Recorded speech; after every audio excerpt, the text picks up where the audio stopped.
Hi everyone, this is part 2 of the lecture to accompany chapter 11 in your textbook. Please read chapter 11, there's lots of information I don't have time to discuss. Okay, let's continue. We're now going to move on to still another type of inductive reasoning, causal reasoning. If you recall, one of the kinds of statements that is not an argument is a causal statement, which is an explanation of why something happens or happened. Here's an example. The floor is wet because the toilet is leaking. This is an explanation of why the floor is wet. However, we can make an argument out of that by simply moving some words around and making a contention that the toilet is leaking, providing evidence that the floor is wet to support that contention. So if we say the toilet is leaking because the floor is wet, that's an argument. While causal statements are not arguments in and of themselves, they can actually be used as part of an argument. Let's see how. A causal statement can be the basis for a causal hypothesis. This is a tentative claim in which we try to explain why we think something happened. It's a statement that we offer for further investigation and testing. So the same statement that on the previous slide we labeled a causal statement, the floor is wet because the toilet is leaking, could be the basis by which we create an argument. Here's the argument. We dried the floor, turned off the toilet, and waited. The floor stayed dry. Then we turned the toilet back on and watched. Now there's a puddle on the floor. Therefore, the leaking toilet caused the puddle. The causal statement is now the conclusion of the argument, and the premises or evidence that we use to support that argument are the things we did to find out the source of the water on the floor. Here's another example of creating a causal hypothesis. According to a report in the Journal of the American Medical Association, infants who are breastfed have higher IQs later in life. So we may start thinking, what would cause breastfed infants to have higher IQs? Is there something in breast milk that makes babies smarter when they grow up? Or maybe it's not the babies, maybe it's the parents themselves. Maybe if the parents have higher IQs, then maybe they breastfeed their babies at a higher rate than the general population. See, that's still not an argument, it's a causal statement. I'm not saying that's the case, I'm saying it might be a cause. But you can certainly create an argument out of that. When we reason causally, we usually form a hypothesis based on our observations, then try to confirm that our hypothesis is correct. There are 3 ways in which we come to create a causal hypothesis. The first one is called the paired unusual events principle. Quite simply, if something unusual happens, one of the first things we do is to look for something else unusual and consider if that might be the cause. Here's an example. As soon as my throat got scratchy, I took Zicam. My sore throat went away and I never caught a cold. Therefore, maybe Zicam prevents colds. Now, at this point, you're hypothesizing. You're not establishing causality. Just because 2 things happened in a given time frame, that doesn't necessarily mean one thing caused the other. What you're saying is that maybe Zicam prevents colds, not that it does. I mean, if you got a sore throat and then your sore throat went away after running into an old friend in the grocery store, would you think that was the cause of your sore throat going away? Plus, you don't know what would have happened if you hadn't taken Zicam, but you have created a causal hypothesis. The second way we arrive at a causal hypothesis is through the common variable principle, which states that a variable common to multiple occurrences of something may be related to it causally, as in this example. When several people in Kearney complained to their physicians about acute intestinal distress, health officials investigated and found that all of them had eaten tacos at the county fair. Therefore, perhaps the tacos caused the distress. So this illness happened to multiple people who all had the same thing in common. They ate tacos at the county fair. But again, that's just a causal hypothesis, not a conclusion to the argument. There would need to be more evidence than that to come to the conclusion that this hypothesis is confirmed. Finally, we use the covariation principle to create a causal hypothesis. If there's a variation in 2 different phenomena, we consider whether those 2 things might be causally related. This is also known as a correlation, and of course you've heard the term that correlation is not causation. However, it often suggests a causal hypothesis. The example here, over the past few years, online instruction has increased at San Diego State. During the same time, the average GPA of San Diego State students has increased. Therefore, the increase in GPA may be due to the increase in online instruction. This suggests that an increase in online instruction may cause an increase in students' GPAs. Those two things are obviously correlated as they occurred within the same time frame and were related in that they both have to do with students at a particular university. But all we know is that they're correlated, not that one caused the other. My guess is that there were lots of factors that played into the rise of GPAs at that school. Whether more online classes was one of those factors would take some research to figure out. And speaking of research, there are actually ways to confirm causal hypothesis.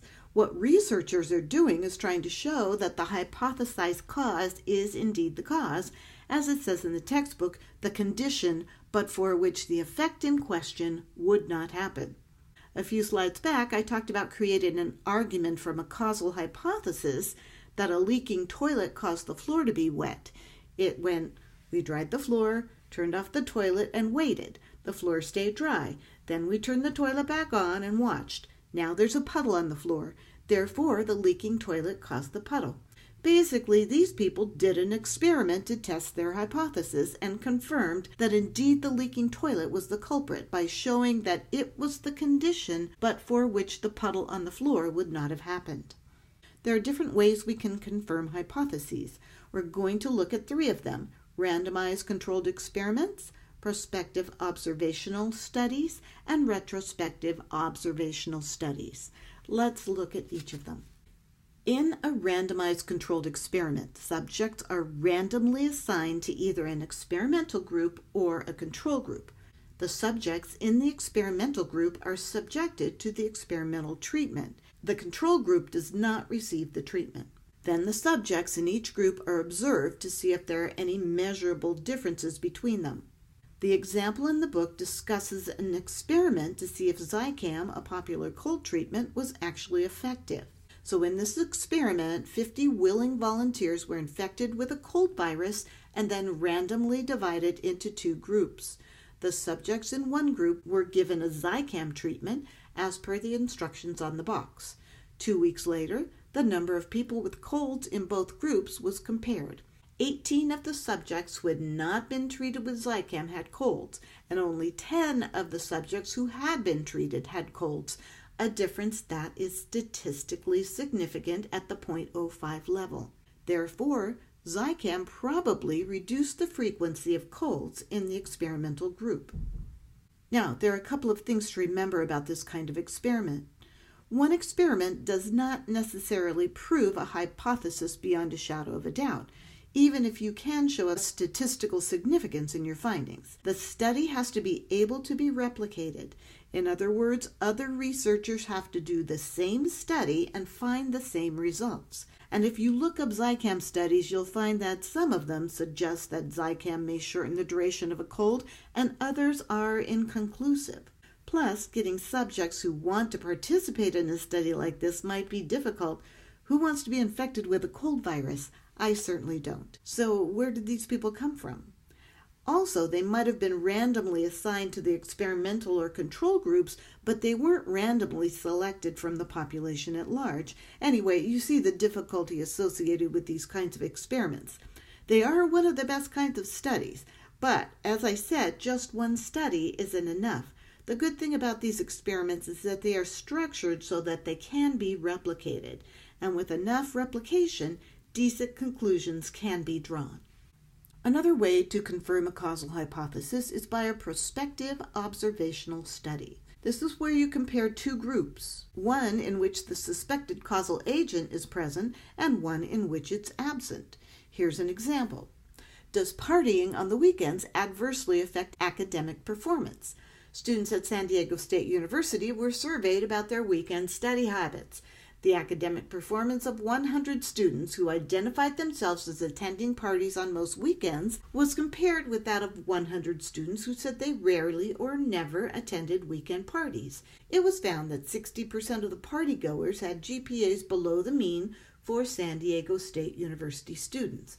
Only 30% of the students who said they rarely or never attended weekend parties had GPAs below the mean. Therefore, attending weekend parties probably adversely affects a student's academic performance. In this case, the suspected causal factor is attending parties on the weekend. Now, this sounds good, but there may be what are called confounding variables that might affect the results. For example, the partying groups might contain a disproportionate percentage of first-year students who live in the dorms or away from home for the first time, and those things might affect their grades. Sometimes researchers attempt to control for confounding variables by matching them in the two comparative groups, but it's not always possible to know what all the confounding variables are, so in terms of confirmation, these kinds of studies tend to be weaker than randomized controlled experiments. The last way to confirm a hypothesis is called a retrospective observational study. The term retrospective refers to the way in which the study groups are observed. The researcher reasons backwards from a phenomenon of interest to the suspected cause. This example uses the same research question as the last kind of study, but looks at students who are already on academic probation. In other words, their GPA is already pretty bad, and students who were not on academic probation, and asked them about their weekend party habits. Does partying on the weekends adversely affect academic performance? Students at San Diego State University were surveyed about their weekend study habits. It was found that of 100 students on academic probation, 60% identified themselves as attending parties on most weekends. By contrast, only 20% of 100 students not on academic probation identified themselves as attending parties on most weekends. Therefore, attending weekend parties probably adversely affects a student's academic performance.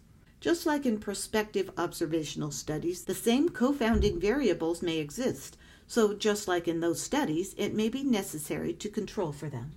So much of our inductive reasoning is based on our ability to calculate probabilities. And I'll tell you something right now that the book doesn't really admit. We humans are really, really bad at calculating probabilities. We actually suck at it. Think about this for a moment. Do you drive a car every day? Are you afraid for your life when you get behind the wheel? Probably not. Okay, now how often do you fly in a plane? When you do, are you afraid that the plane will crash? Now, which do you think is the more dangerous thing to do, drive or fly? I can tell you right now that driving an automobile is far more dangerous than flying in an airplane. Your lifetime chances of dying in a car crash are 1 in 114. Those aren't very good odds. But your lifetime chances of dying in a plane crash are 1 in 10,000. That's right, you're 87 times more likely to die on the road than in a plane. But our brains can't fathom that. We see a plane crash as more devastating than a car crash. And yet, we use probably or likely in inductive reasoning all the time, like scheduling a picnic because it's probably not going to rain, or betting a large amount of money when we're holding 3 kings in our poker hand because the other players probably don't have as good a hand as we do. Let's talk about the ways we fail to calculate probabilities realistically. First, we somehow think that independent events are connected when they simply are not. Let's take the example of flipping a coin. There's a 50% chance it will be heads, and statistically a 25% chance it will be heads again, and so on. However, the outcome of the first flip has absolutely no effect on the outcome of the second flip. Each flip is an independent event. Most people don't realize that independent events are truly independent, so they can't imagine a scenario in which they would flip 7, 8, or 9 heads in a row. But test it out. Flip a coin 100 times and see what you get. Each flip by itself has exactly a 50% chance of being heads. People who do believe that one independent event affects another are guilty of what's known as the gambler's fallacy, in which you think that because something has happened more or less frequently in a particular period of time, that the opposite will happen in a subsequent period of time. Do you know anyone who plays poker machines and says they're sticking with a particular machine because it's ready to pay out? Yeah, that's what I'm talking about. I'm not going to go into the mathematics of conditional probabilities in this lecture, but you should read over it. I'm not a math teacher, so this isn't my forte. What I hope you understand about this is that if an argument has a high inductive probability, it's much more likely to be true. Before we leave Chapter 11, let's talk a little bit about how the law determines causation. It's very specific. Causation in the law is the connection between action and harm. If your actions cause harm or contribute to it, you can be held liable. In law, cause, in its broadest sense, it's called conditio sine qua non, or a condition without which nothing. A cause, but for which the harm in question would not have happened. If something would have happened whether or not a person did something, then that person cannot be held liable. So if you get in a fight with someone and you push them backwards right when the wind blows a tree over and it falls onto their head and kills them, you can't actually be held responsible for their death, only for fighting with them and pushing them. Approximate or legal cause is an event sufficiently related to the harm that it is deemed to be the cause, which means that the harm needs to be traced back and linked to someone's actions. So a person who throws a lighted cigarette butt out of a car window into a forest and causes a brush fire that eventually burns down homes can be held legally responsible for that damage. We'll talk more about legal reasoning in Chapter 12. This is the end of the lecture on Chapter 11.